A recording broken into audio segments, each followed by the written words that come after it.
جو لوگ صحابہ کرام رضوان اللہ علیہم اجمعین کو گالیاں دیں تو کیا وہ کافر ہو جاتے ہیں؟ کسی صحابی کو گالی دینا اگرچہ موجب کفر تو نہیں ہے، مگر ایسا شخص فاسق اور مبتدع ضرور ہوتا ہے، اور اگر یہ گالی واضح طور پر نصوص قطعیہ کی مخالفت کر رہی ہو، جیسے حضرت عائشہ رضی اللہ تعالیٰ عنہ پر تہمت لگانا،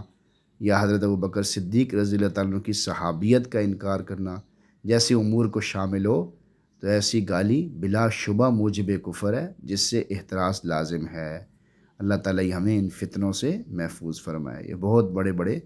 فتنے ہیں کہ اپنے بڑوں کو ہی برا بلا کہنا، یعنی صحابہ کرام وہ عظیم شہزادے ہیں، وہ عظیم شاگرد ہیں جنہوں نے نبی اکرم صلی اللہ علیہ وسلم کی خدمت میں بے شمار قربانیاں پیش کیں، اور نبی علیہ الصلوۃ والسلام سے عشق کر کے دکھایا، محبت کر کے دکھائی،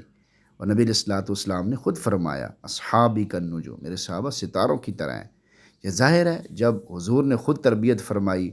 تو پھر ہر صحابی کی کیا شان ہوگی، کیا مقام ہوگا، کیا بلند مرتبہ ہوگا۔ تو اس لیے اللہ تعالیٰ ہی ہماری حفاظت فرمائے اور ہمیں ایسے ہر قسم کے فتنوں سے محفوظ فرمائے، آمین۔